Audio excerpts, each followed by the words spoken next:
In today's video, I'm going to be showing you how to make a pocket and insert style cloth pad.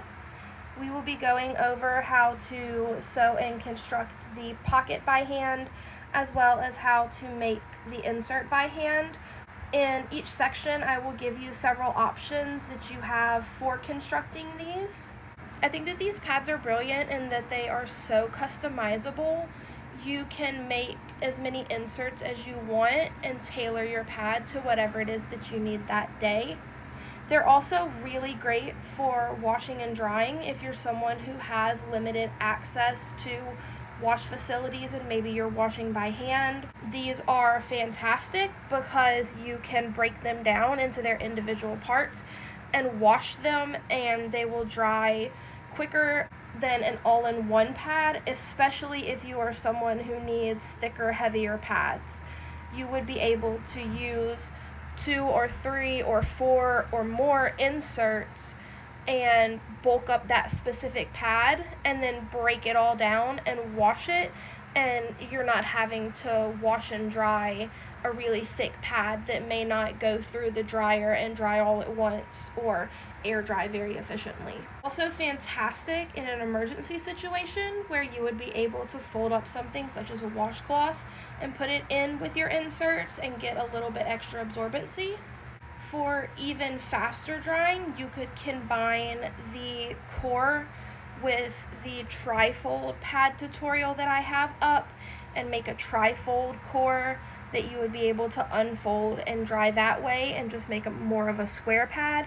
There's so many different options for making this, and especially in a pad like this, you have a little bit more leeway where if an insert doesn't work, it's just an insert that doesn't work and maybe you add other inserts with it, versus if you have an entire pad that doesn't work for you, then you're kind of stuck. In this video, I'm going to be showing you how to make the pocket as well as the insert. I'm going to be showing you how to make an insert with a PUL layer on the back. That is not necessary, but it adds some waterproofing to the pad. These pads, like the name implies, are a pocket and insert type of pad. So you would place your insert inside of your pocket with any waterproofing layers facing towards the pocket and not towards the top of the pad that would be against your skin. You're just going to flatten everything out. And there is your pad. You have your insert inside and you are ready to go. So if you would like to learn how to hand sew this type of pad, then let's get started. To start this pad tutorial, I thought that it was important that we kind of go over what pattern you may want to select when considering making this type of pad. Because we're going to have a pocket in the back and we're going to have 2 pieces that fold over, you are going to maybe want to consider a pad that has more of a wrap wing style, as opposed to a pad pattern like this, where you have a more of a notch and a separated wing, and when you fold the pad in on itself, the wings kind of disappear underneath and you're just left with the topper of the pad. With a little bit more of a wrap wing style, you're gonna have some give here, where when you go to fold it in or when you're going to open up and stuff the pocket of the pad, you are going to have a little bit more give in the wings. This area is not going to be so taut and the seams aren't going to be so tight, so you'll have a little bit more wiggle room in that area. That's not to say that you couldn't use a pattern like this. You can make your pad with whatever pattern it is that you like. You may find that there's just a little bit of stress here with the pocket in the back. That shouldn't affect the pad at all. It shouldn't affect how you use or wear the pad. You just may need to reinforce the seam here a little bit, go over your stitches a couple of times so that the stitches aren't going to pull through or anything. I'm also going to show you how I modify a pattern to make a pocket pad like this. so that you don't have to make any separate pieces if you don't want to. If you're going to be making quite a few of these pads, you may want to go ahead and make a separate pattern piece, but you don't have to if you're just trying to make one or two. If you're using a cotton material like a flat cotton or a flannel, any material that has the potential to shrink after you're done sewing with it, you're going to want to pre-wash your fabric. That way when you're washing and using your pads, you're not noticing that your topper is kind of warping or distorting because it's shrinking and your backer is not. Things like PUL and fleece do not need to be washed because they're not going to shrink. In this tutorial, I'm going to be using this material for the topper and the backer. That is because I'm going to be using a PUL layer behind one of the inserts, specifically the insert that's going to be on the bottom closest to your underwear. And this PUL layer is going to be what is going to be your leak resistant layer. If you like PUL backed pads, you could use PUL for your pocket in the back. You could also use fleece for your pocket in the back. I'm choosing to use PUL on the back of the inserts because I fear that with the pocket, if you were to move or maybe you had extra inserts in the pocket and it is not overlapping on itself and maybe it's pulled apart a little bit, that you could bleed in between where the pockets meet, and that could cause some leaking issues for you. But if you are someone who wants to use PUL on the back or fleece on the back because it gives you a little bit of security, by all means, go ahead and do whatever works best for you. The pattern that I'm choosing to use today is the Versatile Contour pattern in the wide. This pattern has a wide and a standard width. I'm using the 12-inch, and my core pattern is the one that is the line that has the 3/8 inch gap away from the edge of the pad pattern. I like to do my patterns like half of a pattern or like quarter my patterns because it saves paper. I'm going to trace around this pattern with my washable marker.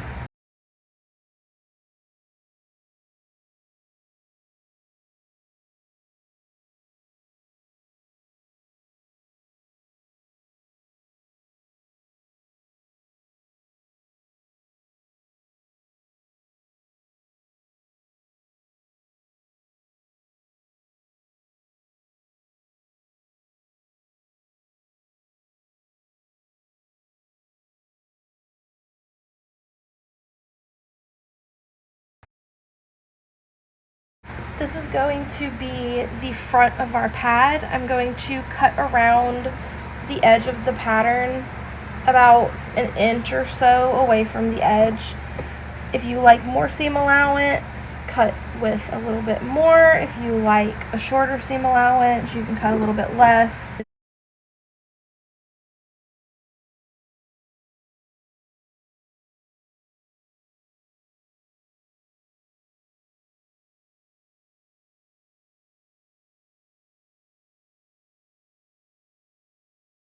We have the front of our pad cut out. We are going to get the back pockets cut out. So what I'm going to do is I'm going to line the first edge of the pocket up with the selvage edge so that I know that I have a straight line. As you can see, this pattern is folded in half, so I have a halfway mark on my pattern. If you don't have one, just find the halfway mark of your pattern so that you have a half mark and so that we have a guide to work with. I am going to want about, say, 1.5 inches to the side of my fabric. This 1.5 inches is going to be our seam allowance for the pocket.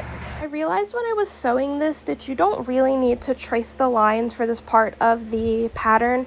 You just need a piece of fabric that's going to be 1.5 inches away from the center of your pad and encompass your wings and seam allowance. So for instance, I would have just needed 2 rectangles that were around 7 by 13 inches.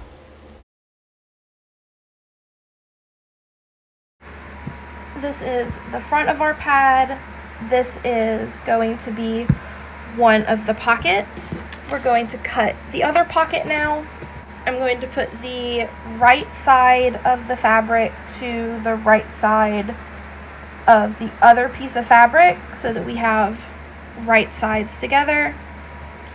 And because I have stripes in this, I'm going to try and line them up as much as I can so that the back of the pad looks neat.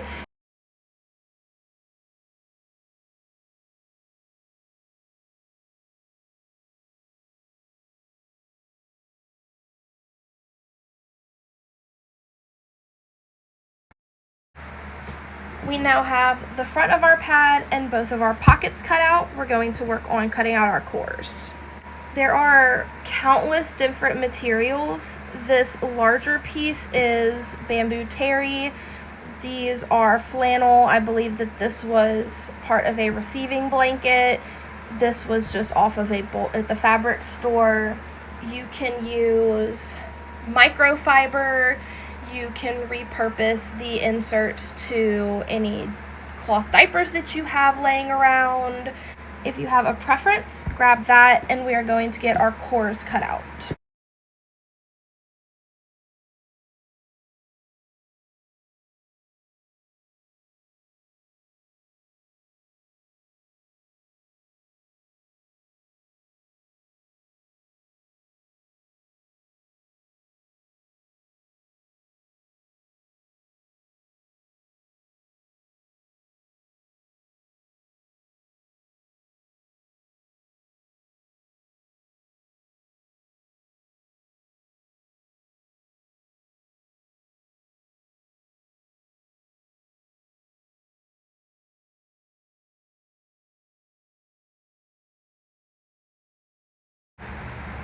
If you want to add a little bit more absorbency without having a bunch of bulk, or if you don't want to be sewing through a bunch of thicker material like this terry here or this bamboo terry, then you can take these little tiny pieces that come off of your core material, like the little scraps that you have. You can take these, you can cut them into just a more manageable shape. It really doesn't matter what shape they're in, they're just going to add a little bit of absorbency into the pad. And then you can sandwich that in your pad, lay it down, and just sew around this little piece. And you can add absorbency wherever it is that you may need in your core without having to add a bunch of bulk. Or if you have more expensive materials like this bamboo terry, you can use all of it up or not have to use as much of it. This is called a stepped core. I have my core cut out, a little piece of a stepped core cut out.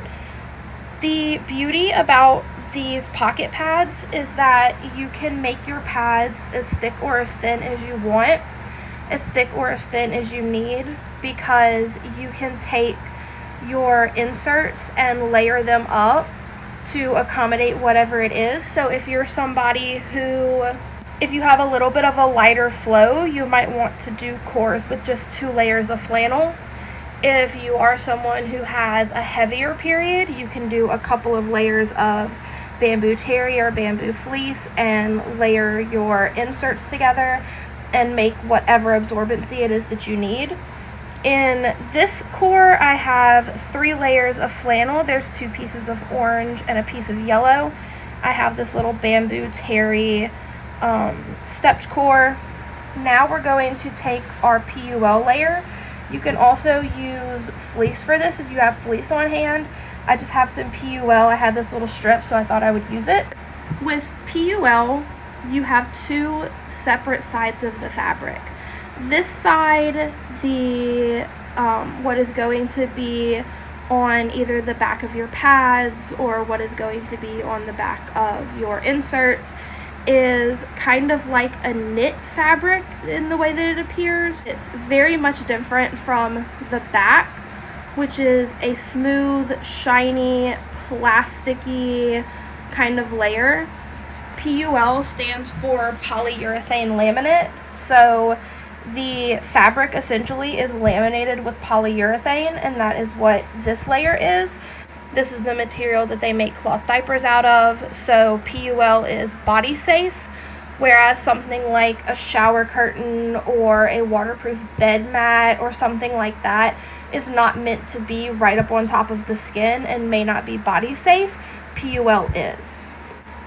So with the plasticky, shiny side facing up, we are going to place our core down, and I am going to cut the PUL just like I cut the core pieces.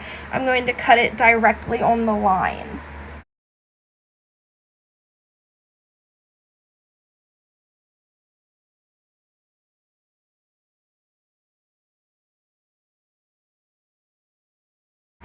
This does not have to be perfect. It does not have to be 100% accurate. It is a pad core, and it will do what it needs to do. To ensure that all of our fabric pieces are facing the same way, I'm going to put a dot on the fabric all on one side, so that I know when I go to line up my core pieces that all of these pieces, the dots go on whatever end all of the other dots are on. In total, we have our core.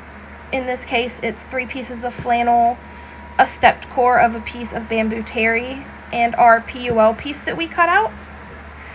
We have our pad topper cut out, and we have both of our pad pocket back pieces cut out. So to start sewing our pads, we're going to need pins or clips. If you do not have pins, you can use safety pins, you can use bobby pins, whatever it is that you have on hand to just hold the material together. We're going to need a sewing needle, and we're going to need some thread. We can construct our pocket portion in a number of ways.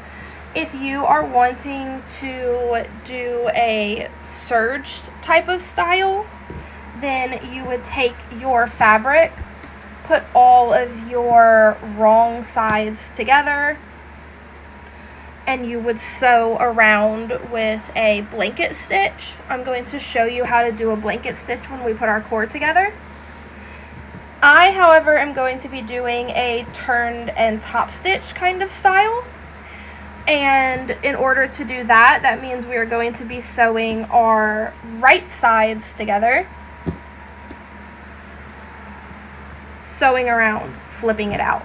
The first thing that we need to do is we need to finish the edge of the pocket. So if you have a material like a knit or a fleece, you don't have to finish the edge. But because this is a cotton, it's going to fray, so we have to finish the edge. What I'm going to do is I'm going to fold my edge in about 1/4 of an inch. And then I'm going to fold it in about 1/4 of an inch again.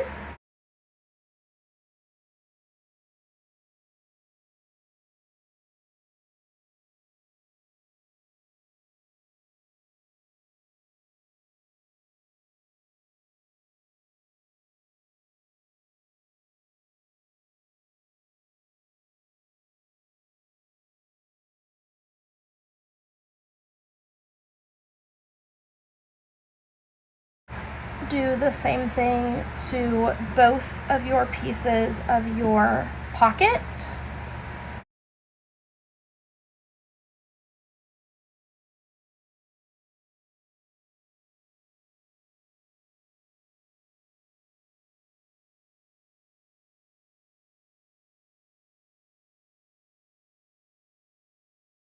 Now you have 2 pocket pieces with the edge folded over and pinned. We are going to be doing a straight stitch down both of these edges. You're going to want to stitch close to this inside edge so that you're catching both of your edges of the material. One thing to note is that we are hand sewing. With a sewing machine, you would just sew all the way off the edge. With hand sewing, we're going to have a knot on the end of our thread, and because of that, we aren't going to want to cut our stitches in the seam allowance. So we're not going to be sewing inside of the seam allowance, we're only going to be sewing on the actual pad portion of the pad. We're going to get our thread. I like to use a length of thread that's about the wingspan of my arms. You can use whatever thread length is comfortable for you. The longer your thread length, the more likely it is that it's going to be knotted up. The shorter your thread length, the more that you're going to have to rethread your needle. It's completely up to you, wherever your ability is at, as to how long your thread is going to be. To thread our needle, we're going to take the end of our thread and the eye of our needle. We're going to put the thread through the eye of the needle. I had to do that off camera so that I could actually see what I was doing. So we're going to pull our thread through our needle. We are going to take the ends of our threads and we're going to line them up the best that we can. They don't have to be 100% perfect because we're going to be snipping this end off anyway. And you're going to make a knot.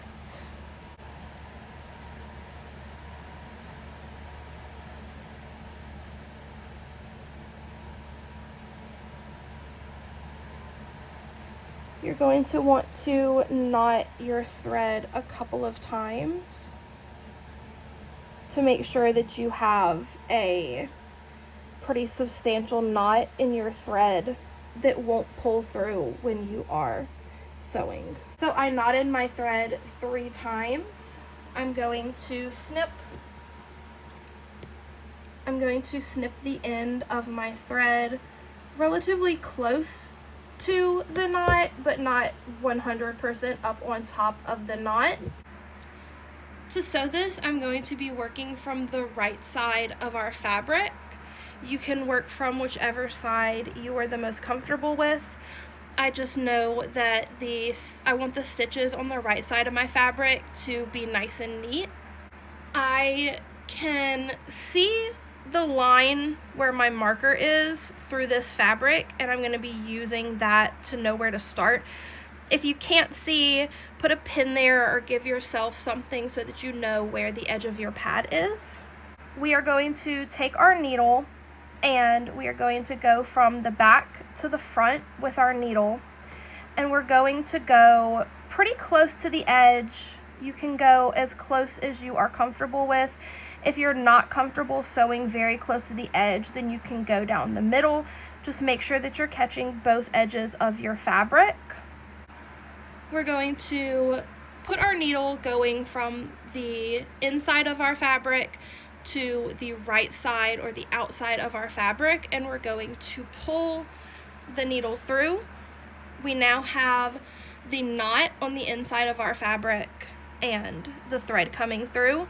You may want to give just a gentle little tug on your threads and make sure that both sides are even and lined up, and you don't have one side that's a little bit longer and so you have thread on the inside that you aren't using.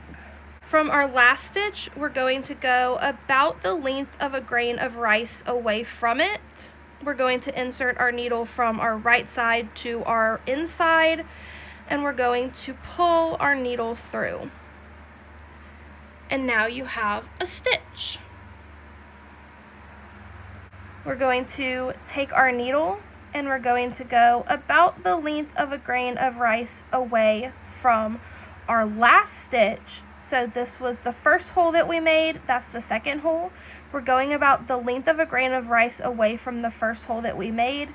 We're going to insert our needle from the back to the front and pull our needle through. So we now have our thread coming through from the back to the front. And we're going to go back into the first hole that we made. If your fabric gets bunched up like this, or if your thread rather gets bunched up like this, just give it a gentle little tug, even out the sides of your thread, and that'll take care of that. This is called a straight stitch. We are going to continue that stitch all the way down the length of the edge of our pocket, and we're going to stop when we get to the line that we drew to mark out the edge of our pad. I'm going to show you how to finish off your thread. So from the back of your fabric, the back of your project, the inside, you have your thread with the needle attached. You're going to go underneath your stitches, just like this, and you're going to pull it through just a little bit. Now you have this loop here. You're going to put your needle through the loop and pull it through so that it creates a knot around your threads. And you're going to do that a couple of times to create a couple of knots in your project. Make sure that your threads are even. If you have to pull them and get them even, that's okay. You don't want to pull too tight and then you have like it starts puckering here or bunching, but that is how you finish off your thread. You're just going to snip it pretty close to the project and then you are set. So now we have our 2 pocket pieces with the insides finished. We are going to take our topper and we are going to turn it so that the right side is facing up or facing us. If you have a directional print, you're going to make sure that the direction of the print is facing whatever way, so that it's the same on the front and the back. We're going to take one side of our pocket piece and we're going to lay it down. You can save yourself all of this fiddling if you do what I said before, where you just cut out a rectangle instead of like trying to line up all of the lines like this. You would just line up the edge of the rectangle, your seam allowance edge, with the edge of your wing, and then that would be the appropriate length for your pocket.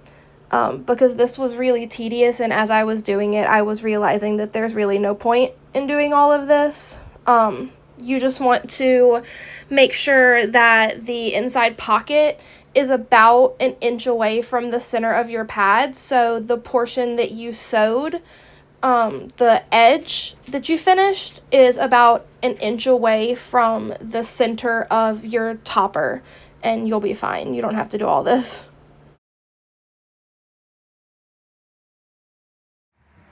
You're also going to want to make sure that your pocket is more or less level. You don't want it, for instance, like this, where it's not even. You want it to be more or less straight on. So now we have our fabrics lined up. We have our right sides facing together, so the print to the print. We have enough seam allowance going all the way around on both sides so that we're making sure that we're catching all of the fabric.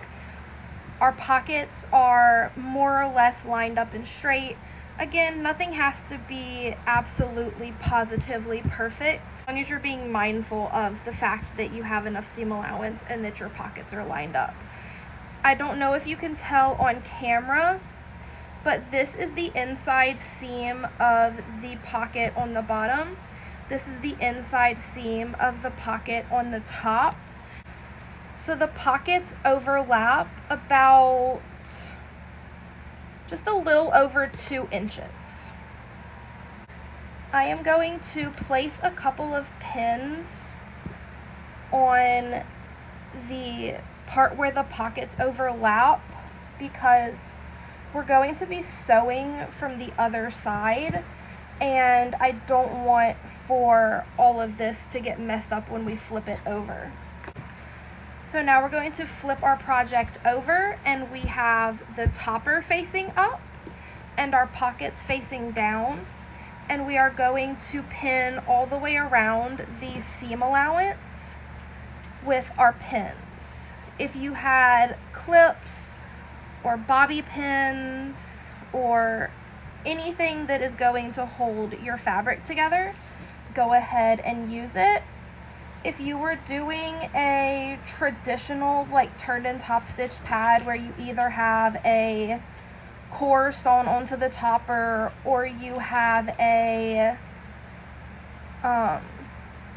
hidden core, more or less, if you're just sewing a traditional cloth pad in the turn and top stitch way, then you would want to make sure that you have a hole to turn your pad inside out. I like to pick whatever is the straightest part of the pad. So for instance, if I were making a traditional turn and top stitch pad, I would leave this portion open here on the wing because it's the straightest part. But because we have the pockets in the back, we don't need to leave us a space to turn it inside out because we already have one. So I have my pocket pinned down. Just be mindful as you're sewing that your thread may catch on these and may pull the pins out. So just be careful that you don't lose a pin and you end up stepping on it. And we have our topper pinned all the way around. You're going to do a straight stitch just like you did to hem the edge of the pocket. You're going to do that straight stitch all the way around on the line that you drew for your pattern, and then come back. I have now sewn all the way around my pad, and we are going to cut our seam allowance. So when you're cutting your seam allowance, you're going to go about 1 millimeter or 2 away from your stitches and cut. You can use pinking shears if you want to. That will help, especially if you have like a cotton like this or a flannel. It'll help with fraying, but I usually just cut with my regular scissors. Whenever you're going into a curve, like the curve inside of this wing here, you are going to want to cut a little bit closer or go in and make snips within the curve to allow for the fabric to fold in on itself, and so that the curve will lay flat. Make sure that when you are going around that you are not clipping your stitches, and this is why when we did the flap, the pocket, this is why when we did the pocket, we made sure that we didn't sew too far up so that we weren't going to snip our stitches in our seam allowance, and then our stitches would come undone at that point.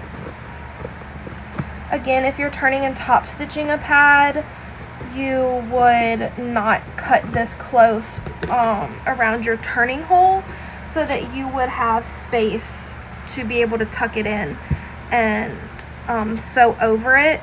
But because we have this hole in the back that we can turn our pad out of, we don't need to accommodate that.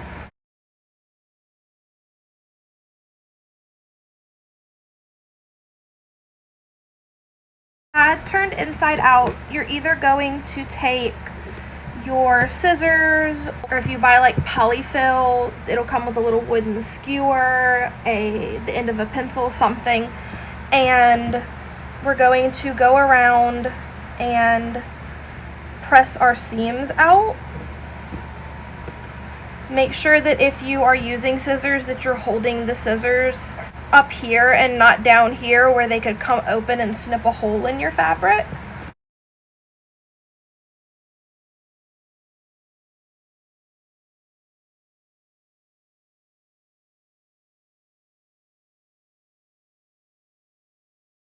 If you would like, at this point, you could take an iron and press your work out. I prefer to kind of roll the seams out with my fingers as I'm sewing. So I don't like to press my work and kind of press it into a certain shape, because I will roll the seams out, fix them as I go around, and I find that that makes a little bit of a better shape for me personally, but you do whatever works best for you. Now we have our topper attached to the pocket in the back. At this point, you can turn in top stitch if you do not want to do that. It's not completely necessary. You just will have to roll the edges back out and your pad may not lay as flat. I am going to stitch around. Now, when you are stitching, you will want to consider that your liner needs to fit inside of your pad. My next step here is going to be to top stitch all the way around the edge of the pad, very close to the edge, because we need for the liner to fit inside of the pad. If you happen to have cut your core out a little bit too big, or once you turned it inside out you realize that the liner may not fit, you can trim it down now before we stitch around the edge and finish it off. While we're here, I'm going to show you how to assemble your core. If you did not want to do a blanket stitch like I'm going to show you, you could cut on the line with pinking shears and then just do a straight stitch about 1 to 2 millimeters on the inside of your fabric all the way around, and doing the pinking shear will help it to not fray as much. However, it will fray a little bit and you will have to trim the fibers. You'll probably have to trim the fibers even doing a blanket stitch, but anytime that I've done a blanket stitch, I didn't have that issue personally. First, I'm going to show you about how to add the stepped core. You have a couple of options on how to add it, and if you don't want to add it, you can go ahead and skip ahead, and I will show you how to stitch around the entire core. But with the stepped core, you're first going to decide where you want that extra absorbency to be. If you're someone that bleeds in a certain area, you may want to put it to one side, and you could put it in the front or the back as needed. If you're someone that bleeds a lot in the middle, you may want to put it in the middle. Wherever you need a stepped core, wherever you need that extra absorbency, go ahead and add it there. I personally like to have it towards the front, and I'm going to round this out a little bit. From here, you have a couple of options. You can just do a straight stitch all the way around, and that'll secure it to the pad. I personally am going to show you how to do a zigzag stitch, or my version of a zigzag stitch.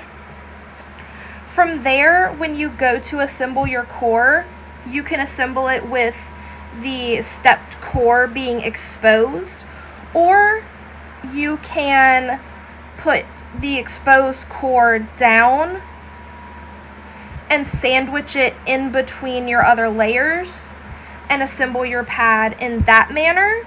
And that will help with if you're using a toweling or anything that frays a lot. It'll kind of keep the fraying inside of the pad. It will also help a little bit if you're somebody who can feel or you are sensitive to lines in your fabric. Then it will help kind of smooth that out a little bit, and you won't feel it as much. You have those options for if you want to do a stepped core.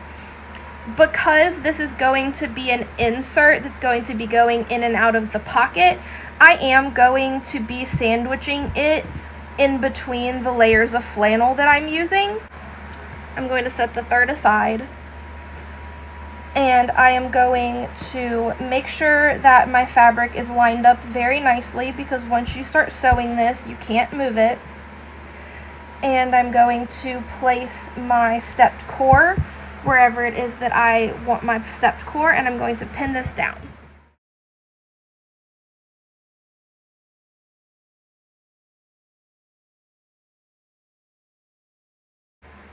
To do a hand sewn kind of faux zigzag stitch, we are going to take our needle and going from the back of our fabric onto the piece where we have our stepped core, we're going to place our needle going from the back to the front, come out, and now we have our knot on the inside of our fabric. We're going to do that about the length of a grain of rice away from the edge of our fabric. And then we are going to place our needle going through only the flannel right next to our stepped core. And we're going to pull it through.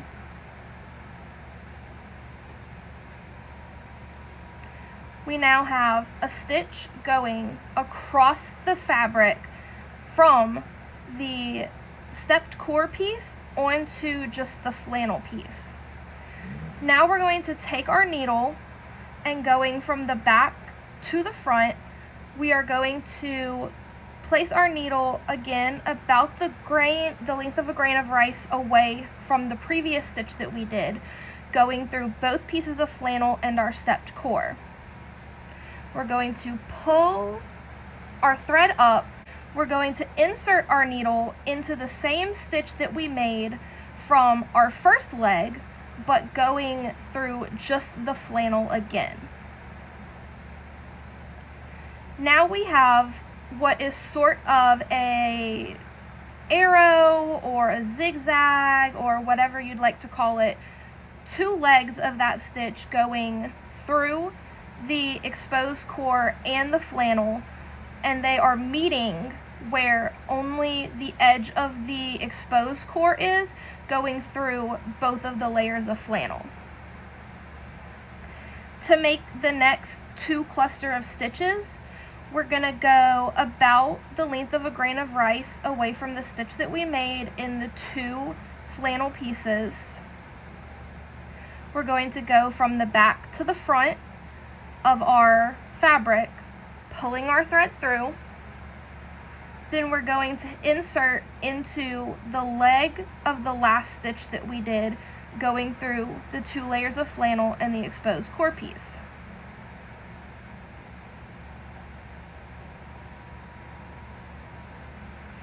Now, to make the next leg of the stitch, we're going to go about the length of a grain of rice away from where we just inserted our needle. We're going to bring it from the back to the front. We're going to pull it through, and we're going to insert it into that same stitch that's only going through the two pieces of flannel.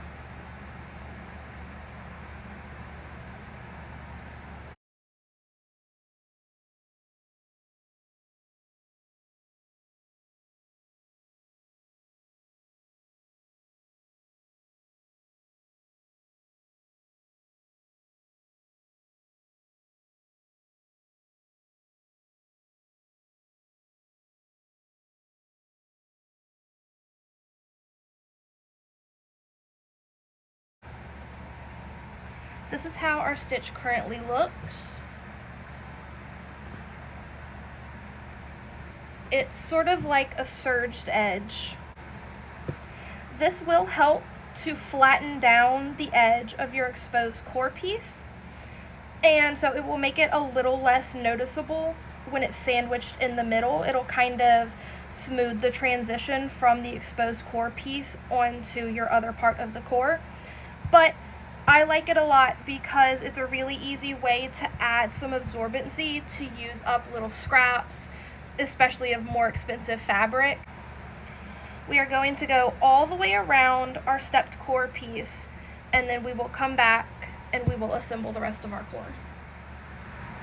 Now that we have the stepped core sewn onto the two layers of flannel, we're going to sandwich it.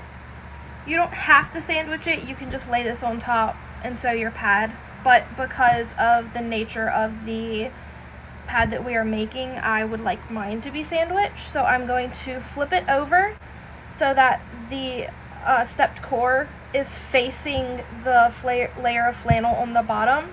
And so in terms of our pad sandwich, we have the two layers of flannel that are sewn to the stepped core. We have another layer of flannel and a layer of PUL.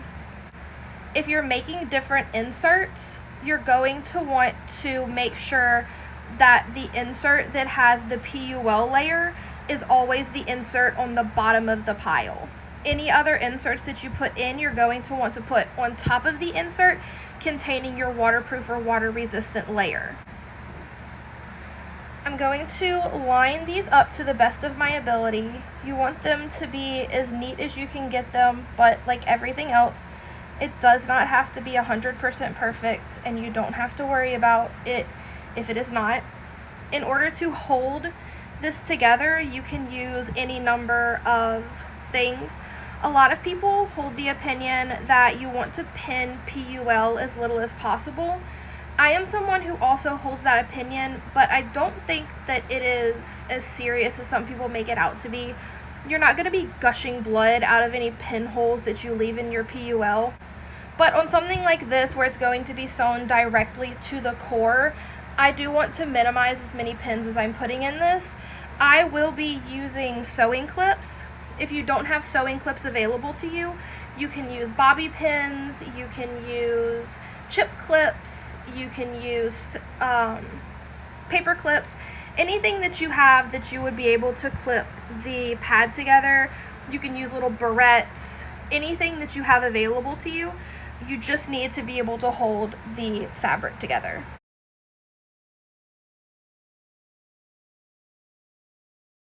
So we are in one piece now. We are all together, and I'm going to show you how to blanket stitch around the edge. If you don't want to be bothered doing that, you can absolutely just do a straight stitch around the edge. If you pinking sheared your edges, you can just do a straight stitch around the edge. I think that a blanket stitch holds everything together a little bit better and can kind of compress the edges of the fabric, like the zigzag kind of stitch that we did to secure the stepped core.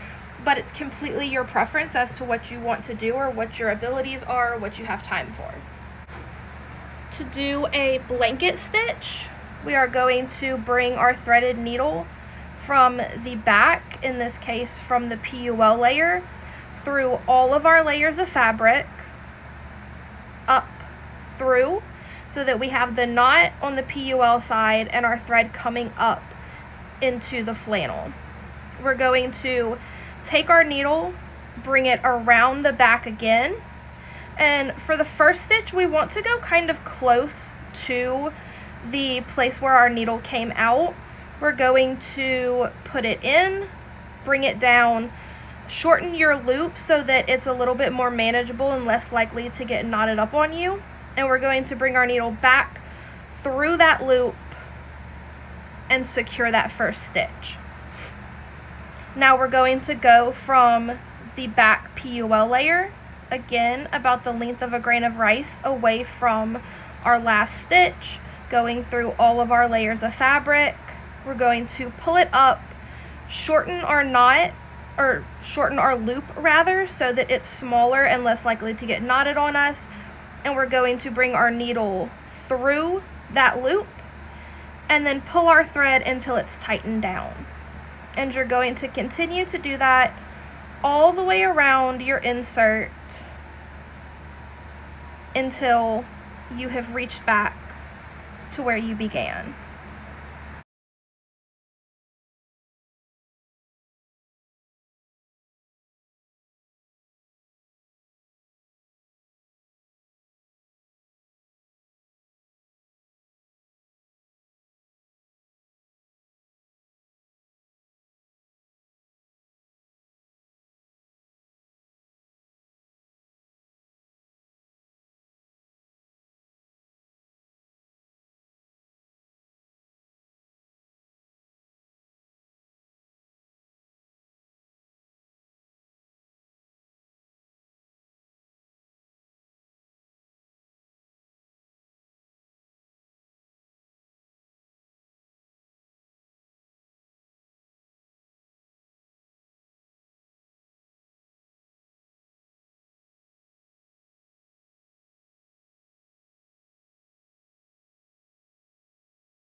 And here you are. You have your finished insert and your finished pocket all put together.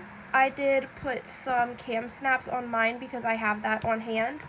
If you do not have cam snaps or plastic snaps or metal snaps, you can use a piece of hook and loop or Velcro. You can do a button and a buttonhole. There are so many different options for closures. When I first started using cloth pads and I didn't have access to any of those things, I would just fold my wings in and use a safety pin to keep it closed. I don't think that that's necessarily the safest option, but that was what I had access to at the time.